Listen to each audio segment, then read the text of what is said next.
Before today's show, we have an exciting announcement to make about our Force for Good fund. We have fully deployed all of our investment capital to 13 amazing social enterprises. As a reminder, the $1.1 million Force for Good fund invests in women and people of color-owned businesses and helps them to become Best for the World B Corps. Now that we've made all of our investments, we're in the process of raising $50,000 in charitable donations to help support the ongoing operations of the Force for Good fund. Between now and June 1st, we are running a matching challenge. The Lydia B. Stokes Foundation, Method, Green Canopy, Hanson Bridget, and Cornucopia Natural Foods have generously offered to match the first $25,000 in donations that we receive before June 1st. Because of this, any donation you make before then will have double the impact. Join this powerful community of existing donors that include 7th Generation, King Arthur Flour, Fetzer, The Honest Company, Cabot Creamery, Plum Organics, Badger Bomb, Green Mountain Power, and over 30 others. To learn more about the inspiring social enterprises in our fund and how you can support, go to bit.ly/donateFFG. That's bit.ly/donateFFG, or you can go to www.lifteconomy.com/forceforgood. And now, on with the show. Welcome to Next Economy Now. I'm your host, Andrew Baskin. The goal of this interview series is to highlight the leaders who are taking a regenerative, bioregional, democratic, diverse, transparent, and whole systems approach to using business as a force for good.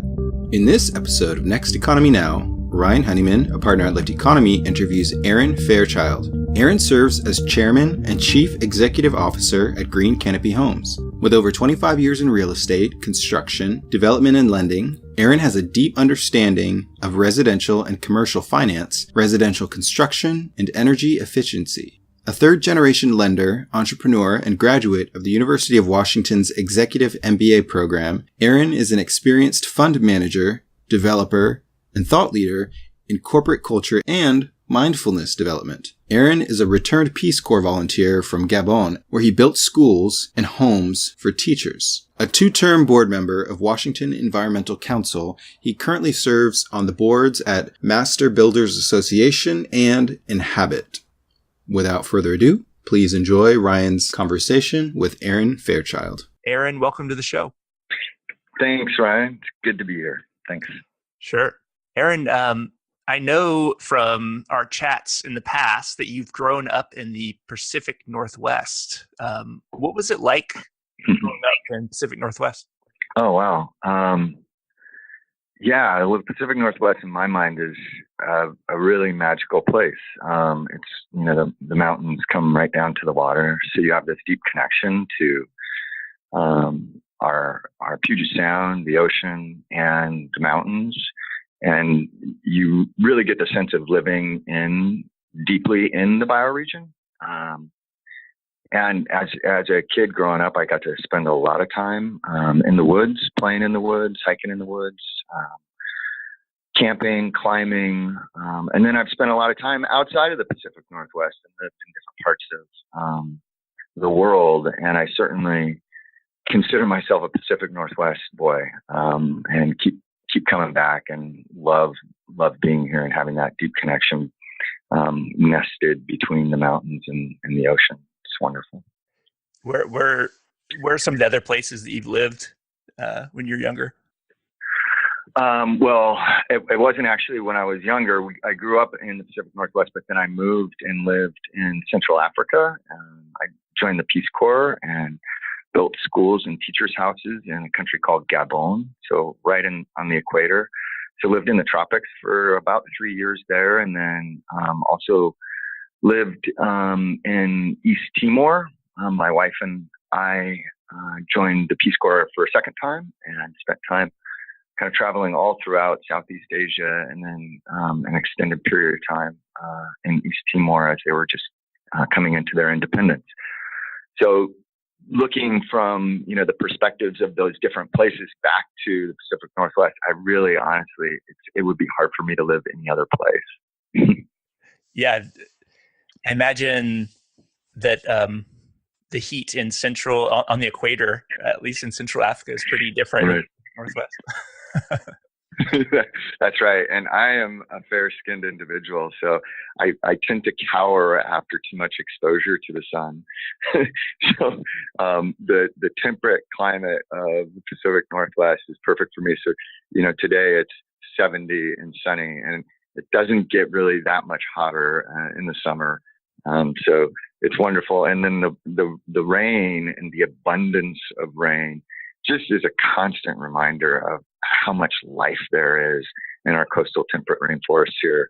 And we get a lot of wonderful snow in the mountains. So it's just, you kind of get the full gamut and really feel seasonality. Not that the tropics aren't wonderful. They absolutely are. And they're wonderful places to visit, but, and call home for periods of time, but truly where, I will, hang my hat, is here, remains here. Yeah. And so were those Peace Corps travels, was that your first experience sort of with framing homes and like getting into home building, or was that? Yeah, no. Actually, my first experience getting into home building was, my very first experience building was, at a really young age, 15. I went on a volunteer, program, to the Fiji Islands, and in a really small rural community, a group of us built a dormitory that was kind of a community house for this village, and that's where I learned about level, making things level, and how do you actually square out a building by pulling diagonals. And then I came back from that experience really charged, and after I graduated from high school, I joined a friend of mine's brother, built homes, and he needed somebody. And so I got engaged with him and started, as a lot of young men do, digging ditches and, moving lumber and stacking roofing materials and kind of as a general laborer, but ended up doing over the course of the years that I worked in construction with him throughout college on different breaks and on holidays and in the summer. Working with him I learned all about the trades and kind of ended up doing everything. We would sub out some things, but pretty much self-perform everything that we could in the houses. So I got really a lot of exposure to the gamut of the trades and didn't really go super deep in too many of them, except a lot of concrete work during that time. And then that's where I had the skill set and the base, so that when I applied for Peace Corps, it was natural for me to go into a construction program. And that's where they had the construction equipment scolaire program in Gabon. So that was a real natural fit. And I didn't speak French, so that was the twist. I had to learn conversational French in order to do these projects and facilitate that. But that was just a part of the experience.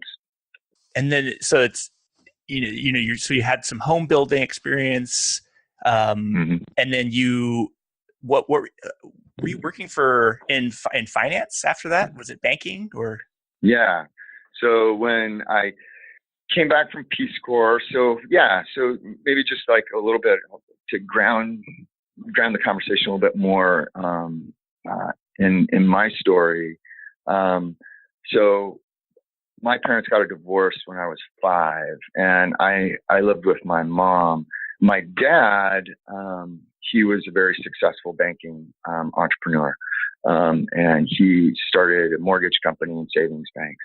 And at a really early age, that's where I got this desire for social justice causes, and why I wanted to go into the Peace Corps and travel and help other people, because getting the opportunity to spend some time with my father and then coming back home to my mom, who was always struggling to just get by. I mean, she would stuff my sister and I into the back of her car in the middle of the night and deliver papers by her car. And we would fold them up in the back and hand them to her. And then in the morning, she'd get up and race off to be a receptionist and then come home and sell Mary Kay at night. And in between, she'd make my clothes that I'd wear to school. And then I'd have the antithetical experience of going to my dad's on occasion in this, a farm with woods and, more of a, very privileged lifestyle, and really feeling the unfairness of that and, what is wrong here.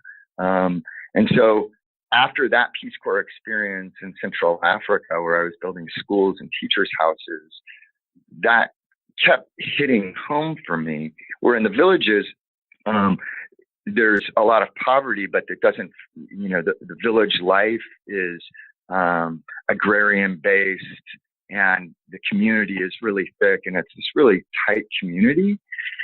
The worldview is so limited, and then you go to the provincial capitals, and the poverty and the hopelessness that people feel is so great. And here I've got this.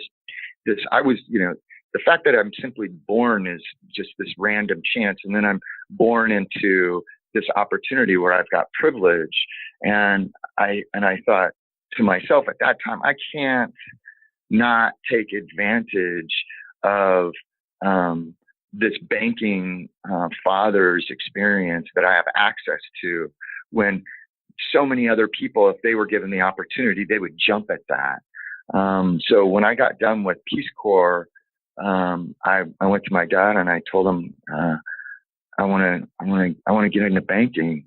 And his jaw literally, hit the table. He couldn't believe what he was hearing, because he and I would fight. I mean, he was a suit. He was the man. He was the problem. And when he heard that, he got excited. And so that started for me, a period of my life for the better part of a decade. I worked in banking and with my dad at his company. And I learned all about banking from that. And then in 2006, he ended up selling a portion of the company, the mortgage and escrow company. And that's when I took the opportunity to try and create greater alignment in my life.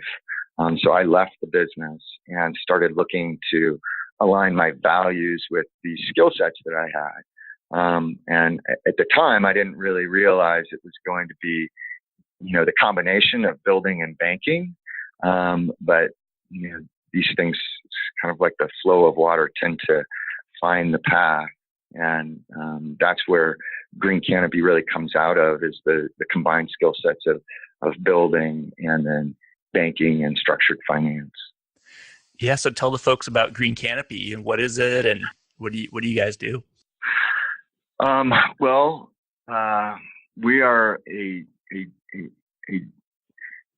deeply committed, mission-driven organization that our belief is that through the nexus of infill home building, we can help provide solutions for so many of our social and environmental challenges. So as a mission-driven organization, through the work of building deep green net zero energy homes in the urban infill space, we can create market transformation. So that's what we do. We build net zero energy homes in Seattle and Portland, and we're vertically integrated in several different manners. We're fund managers, so we manage real estate funds. We're a property developer, and then we're a general contractor. And within the general contracting company, we have an architecture firm business, and then a framing business.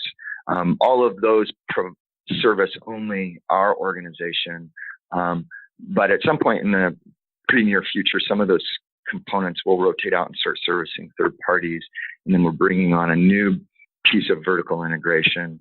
And to just a better understanding of the importance of what we're doing in our mind, and I don't want to make it sound more lofty than it is, because I think there's so many cool programs out there, people doing important work, but how we understand the problem of resource scarcity, climate change, and then social justice issues. Real estate occupies the nexus of a lot of these things. So on the environmental side, to give you an understanding, I think Drawdown talks about this pretty specifically, the solutions to reversing our global emissions. Many of those are ductless heat pumps, LED lighting, insulation, rooftop solar, and net zero energy buildings, kind of bringing all that together. Well, in Seattle and Portland combined, over the last 20 years, there has been only 10 net zero energy homes sold on the multiple listing services. 10 homes, net zero energy homes sold in the last 20 years. Now, there's been more than 10 built, and typically by high net worth individuals that are aligning their values to their lifestyle, but those homes don't transact. They don't typically transact. And what you need to create market transformation is transaction. And there needs to be a lot of transactions, especially in the real estate space, to create that market transformation so that we actually there's a demand and a pull for net zero energy homes. And why that's the case specifically in real estate is builders are not incentivized to innovate. In fact, there's a disincentive to innovate from the banking system. The banking system provides loans to builders, and they provide loans to builders to build product where there's evidence in the market of that product selling. So they do appraisals for what the potential value of this project would be. Well, when you don't have evidence in the market of net zero energy homes sold, there's no incentive for a builder to build net zero energy homes. And then, that's just one more step along the pathway towards scaling impact that we've been embarking on.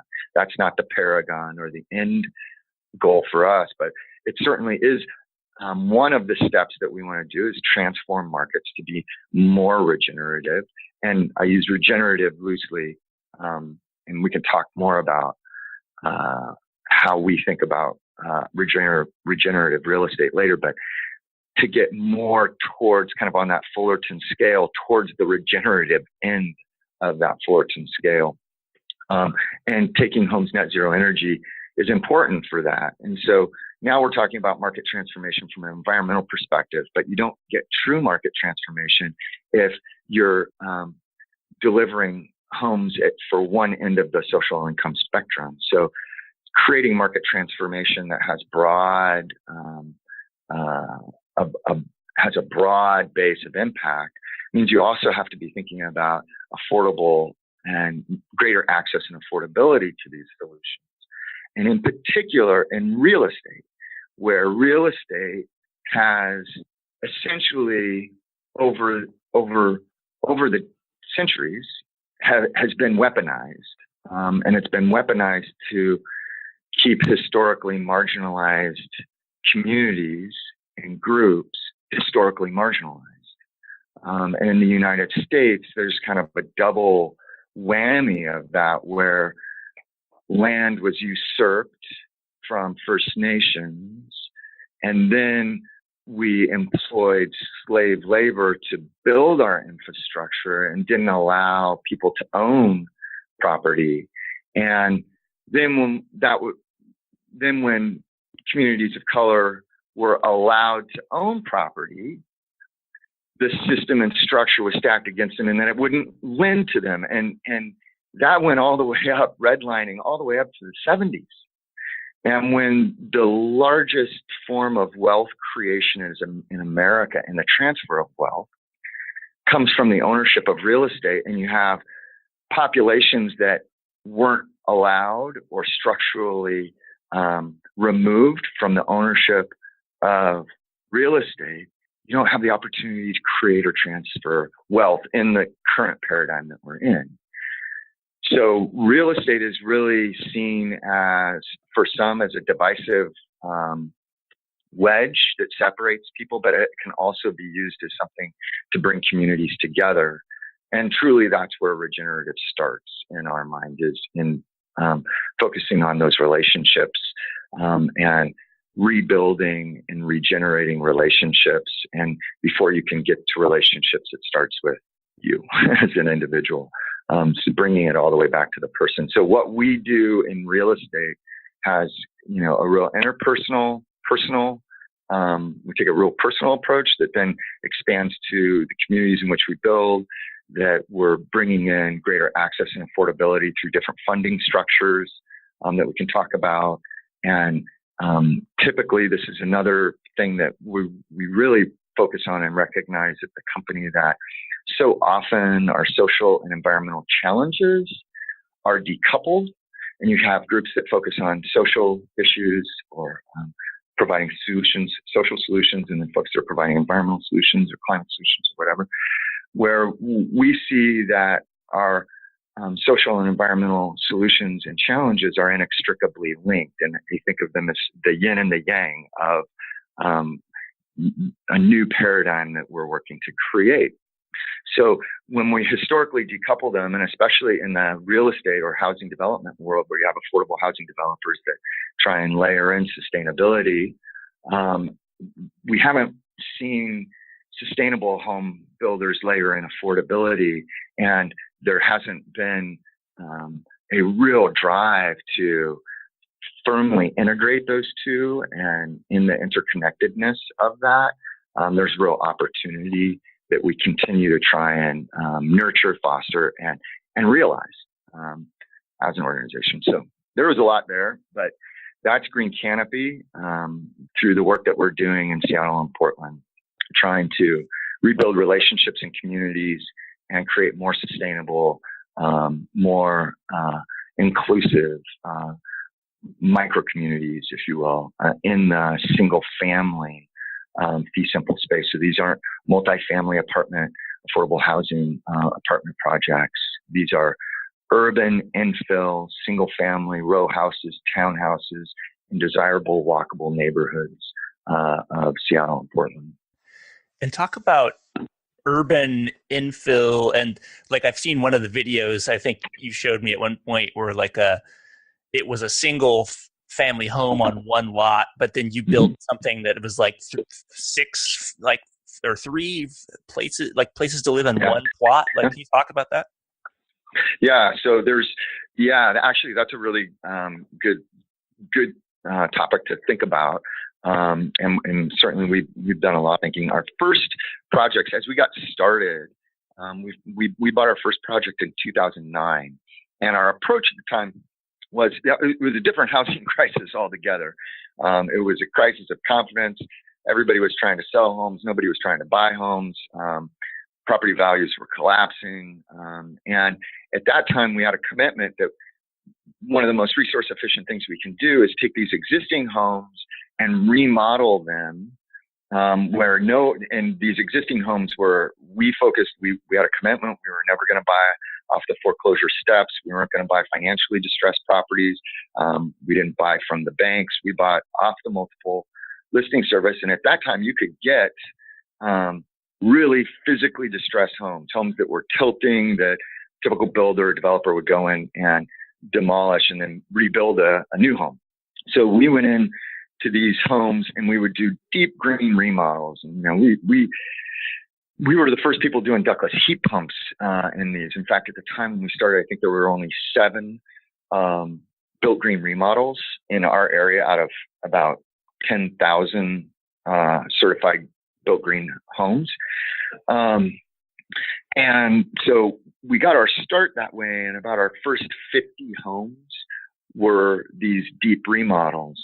And then the market started to change, and we started to exit out of one housing crisis, and rapidly, especially when we look back, it looks a lot faster than how it felt, but we started to move pretty quickly into another housing crisis. And also the opportunities to get these physically distressed homes started to go away as people were looking for value on the market. So individual homeowners would now start buying these things and say, okay, we'll remodel it, right? So we couldn't viably continue, but then we also started to learn firsthand the importance of density as it relates to our cities, where people have been saying for quite a while that there's there's this big resurgence to urbanity and people coming into the cities, and there's going to continue to be more and more people coming to our cities over the decades to come, especially from a lot of our environmental changes that are happening. But during the recession, you didn't feel that. Well, when we started to get out of that recession, there was this real importance to start looking at our buildable lands as the scarce resource. And where there's one house, that means typically only someone of a certain income level can afford to buy that house. So we rotated from taking remodeling existing homes to now we deconstruct the home and put in added density, creating greater access and actually lowering the price point entry for people to get into certain neighborhoods. And then we've taken that in 2012, we started an affordable program with the Washington State Housing Finance Commission it was a program or is a program where they provide capital to us if our properties hit their intersection of affordability and sustainability. And then we're taking that now a step further where we're on each of these sites where we're adding increased density. And sometimes it's one lot and sometimes it's two lots and you're doing assemblage. So you're getting, 10 different homes or row houses on a project site. Now we're taking that in our next funding structure where we're reserving 25% of every project site for rent for families that earn 80% AMI or below. And that's that missing middle, that wedge between 80 and 60% AMI that is getting really pushed out of the cities that we're in.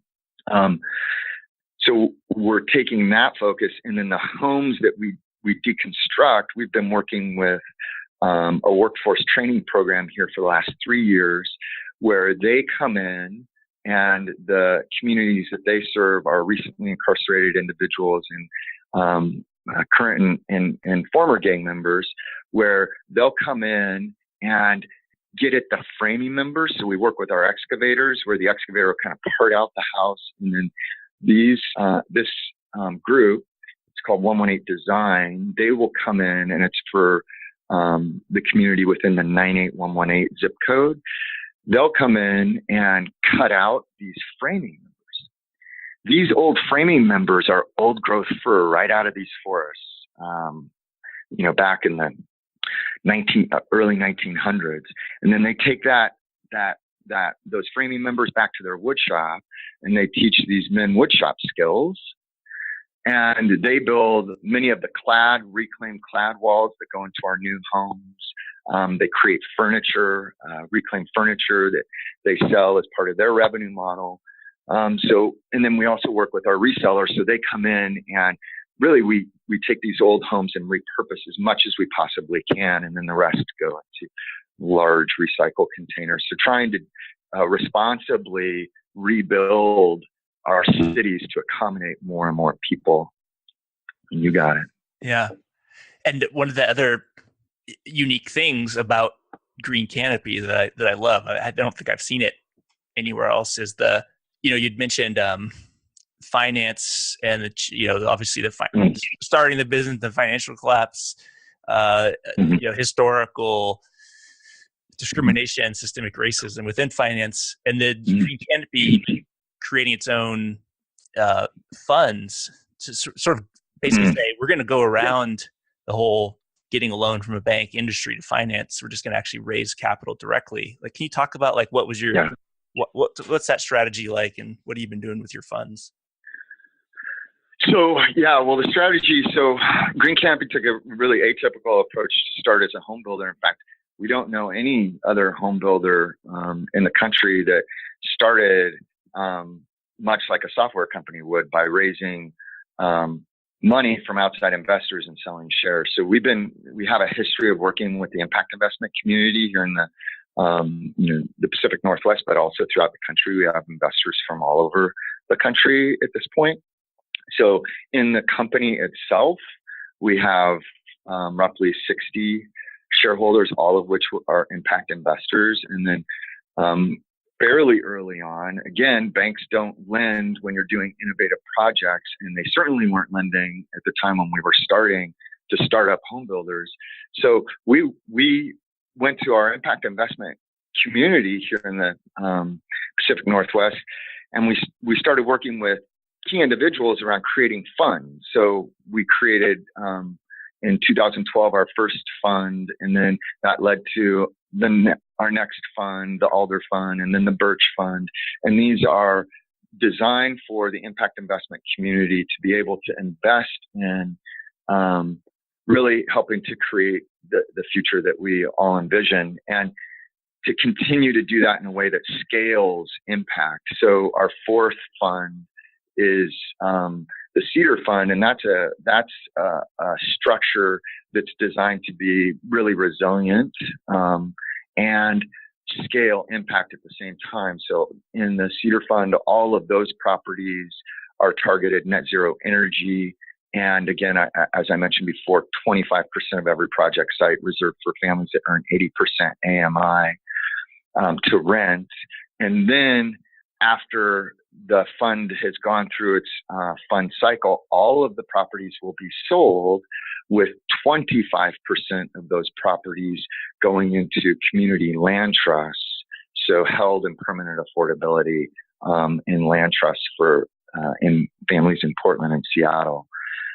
What we've done with this fund is something that's also quite unique, and something I'm really proud of, in that we haven't seen, not that it's not out there, but we haven't seen it, is that we've created an impact oversight body. It's called the Cedar Fund Impact Collaborative, and it's an 18-member stakeholder group from the ecosystem. So we've got affordable housing developers, we've got foundations, funders, building science experts, we've got experts in impact metrics,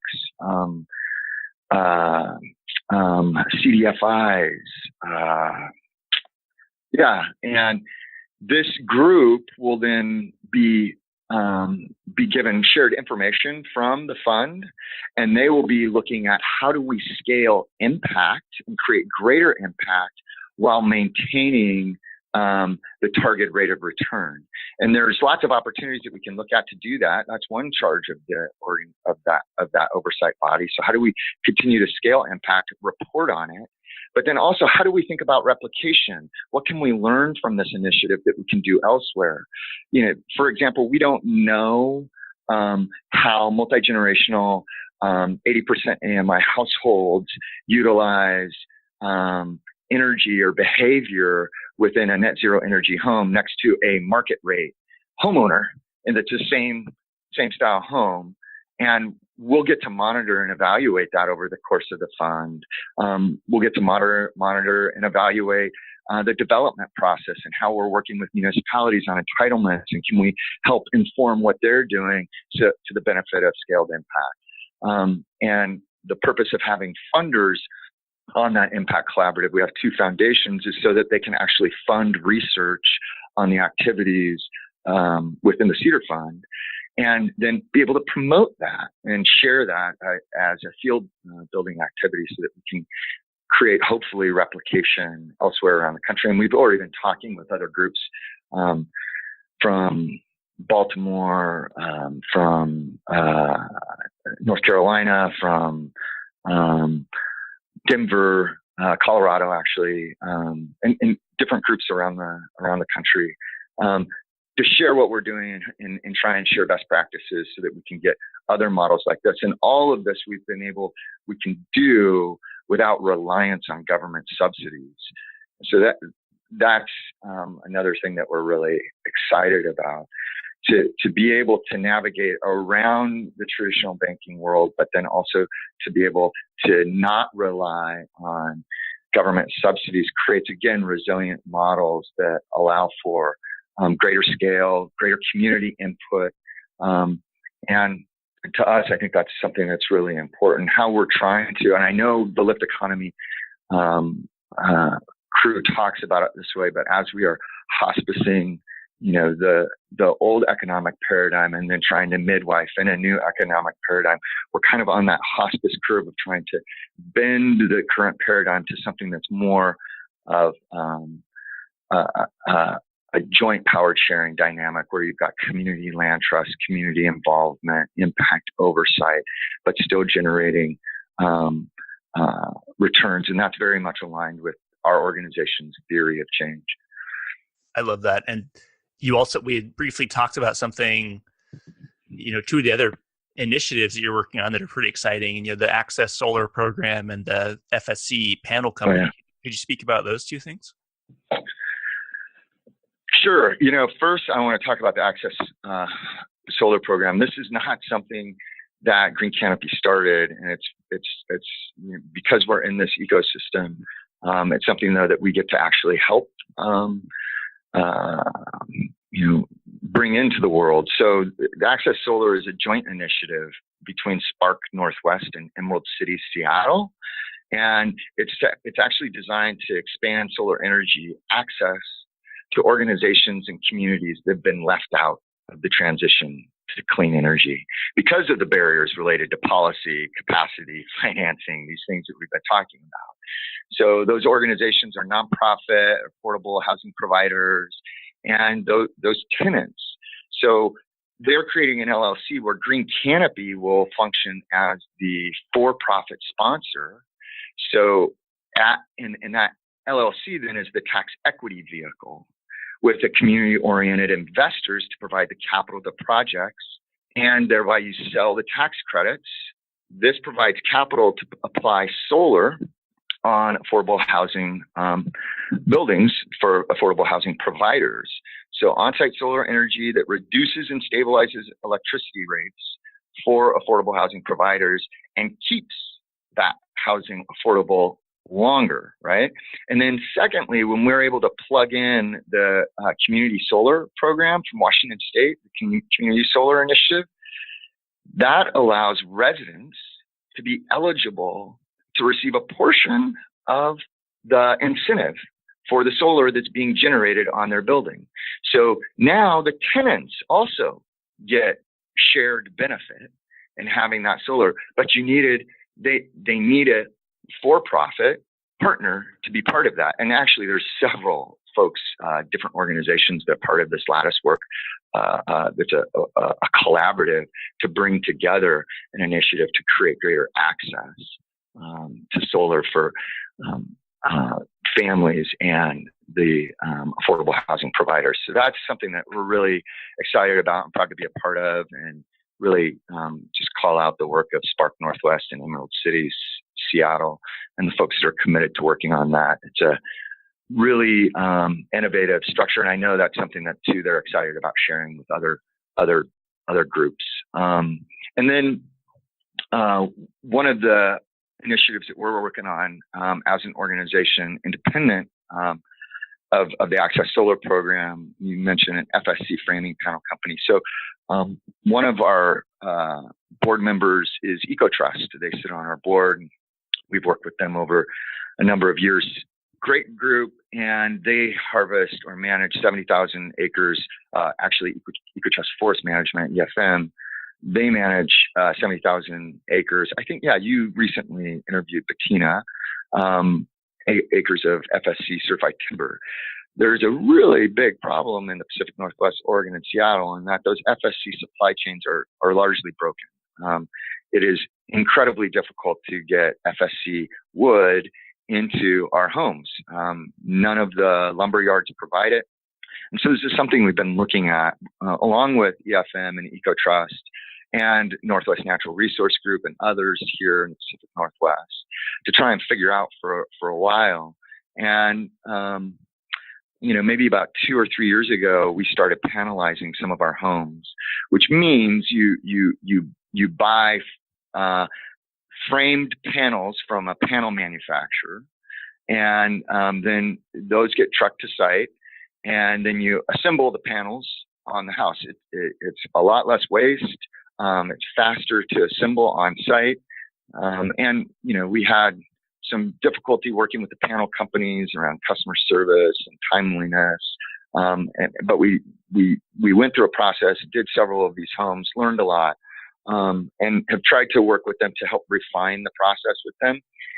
But then when we started looking at the FSC supply chain, we thought, wait a second, there's a real interesting opportunity. So over the last 9 months, we started looking at what does it take to start a framing panel company, and then it's actually been about a year we've been looking at that, and in that period of time, the cost of lumber has just started skyrocketing and going through the roof. So what we've learned is this is entirely doable for our organization.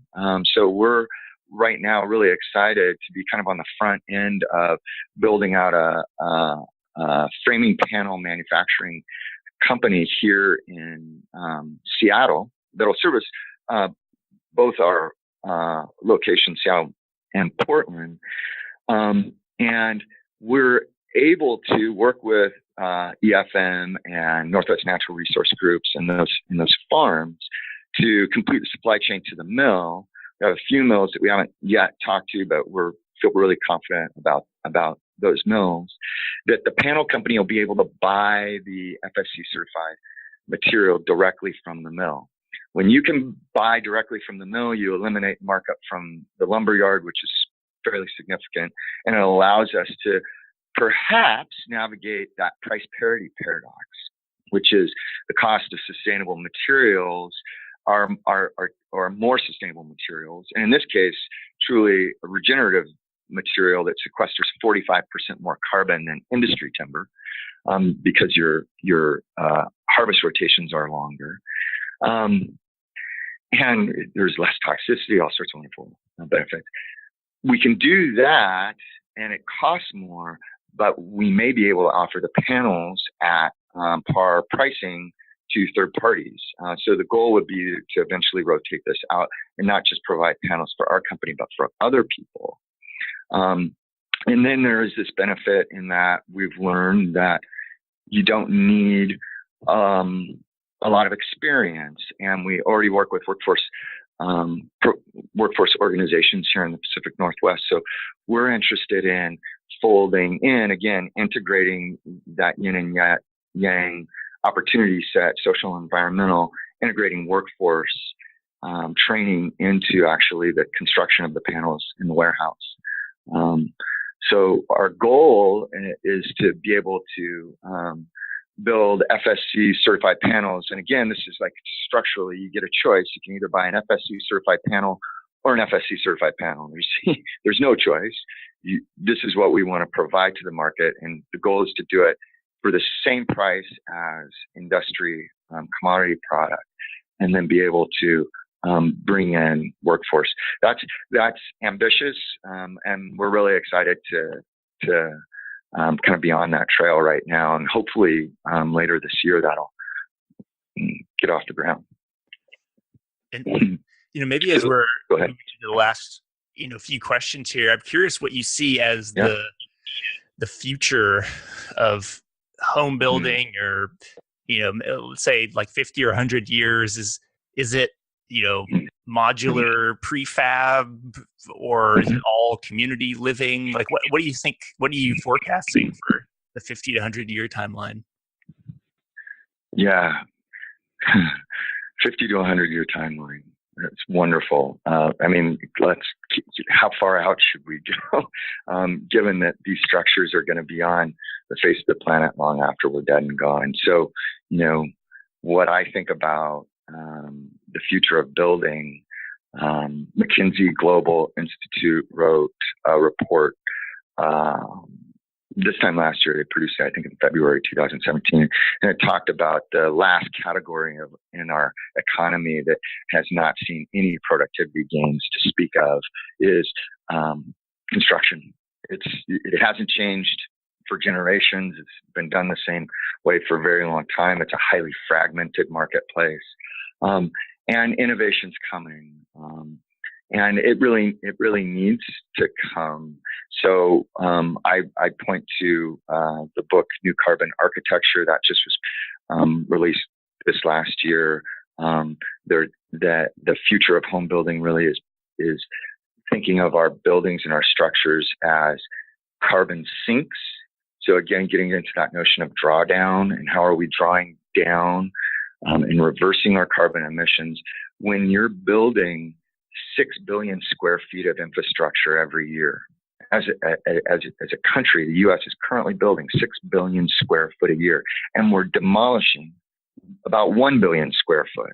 And the vast majority of what we're building every year is residential. 4.5 billion of what we build every year is residential, and 1.5 is commercial. We have to take our infrastructure and our buildings into, again, that more regenerative, and certainly take our structures and start thinking and creating them to be carbon sinks, and thinking about them as how do we use them to sequester carbon and reverse that. So the New Carbon Architecture is a book that talks about that. The Carbon Leadership Forum is an initiative out of the University of Washington that has been working on this for several years.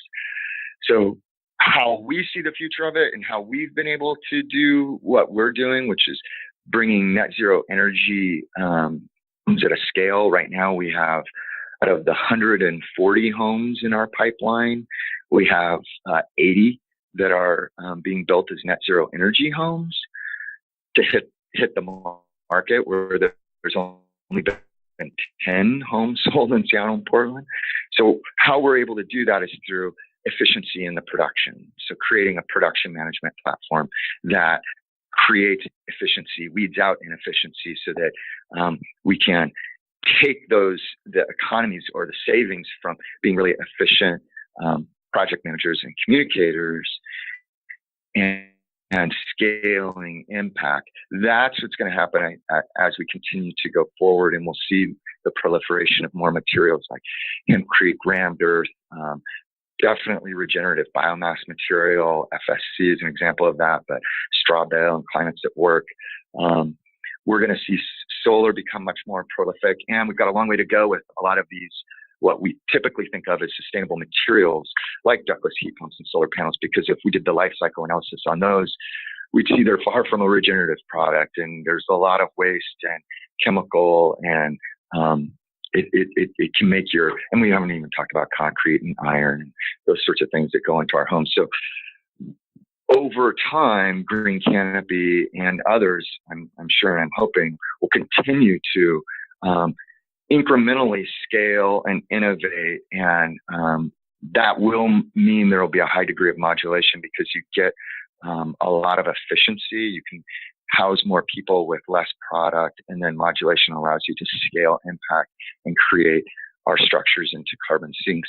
And where we're going 50 to 100 years is, yes, you're going to see a lot more housing options, community housing options, cooperative housing options. We're going to continue to evolve and think about housing. I know there's lots of people questioning even the ownership of land, and these things take a long time. The transfer of energy from one energy base to another takes, generations. And when we talk about the life cycle of a home, you don't see innovation happening quickly when it takes sometimes 2 to 3 years to develop a product. You see rapid innovation in, software, but, chairs, watches, cars, where you can quickly build something, you can rapidly iterate and innovate. Housing has longer life cycles, gestation cycles, so it takes longer to innovate. However, innovation's coming, and, necessity being the mother of innovation, we have the constant growth problem. And I'm not talking about the economy. And as long as we're not really willing or capable to address our population growth issues, we have to continue to think about how we're going to provide housing and infrastructure in a way that's more aligned with a regenerative future, and the future that we're working to create. And it's a real exciting thing from a home builder's perspective, or somebody that's focused on housing, because again, these structures are going to live on the face of the planet long after we're dead and gone. So when we are creating this, we're actually sending messages to future generations around our intentionality and how we want to see the world as something that is more egalitarian and more place-based, community-oriented, and in balance with the bioregions in which we build. These are things that we have to address as we continue to move forward as a population and a society. Yeah. I know you have to jump to a meeting soon, but maybe in the last few questions here, what do you need right now? And is there anything that the listeners can help you with in growing this next economy? Yeah. I think, just philosophically, as we're out there in the world, I think it's just really important. You and I have talked about this at different times. I think what's helpful for me, and again, at a philosophical level, is to have grace with each other. And, the arc of impact and the impact that we want to create in the world is also, similar to the arc of hypocrisy. And we all reside on that arc of hypocrisy somewhere. And to understand that, there are different solutions and it takes lots of different solutions. And sometimes as people, we think that when I come to the realization of something, then we tend to look down on other people that haven't come to that realization or that understanding. And I think that having grace with each other that are really unfolding into the awareness that there are different ways of behaving. And some of us are at different stages of growth and thought, and that, no one's pure in any sense. I think that gives us all a lot of grace, and it also allows for a lot more solutions to arise to the surface. It certainly gives people more space and the freedom to offer solutions and ideas.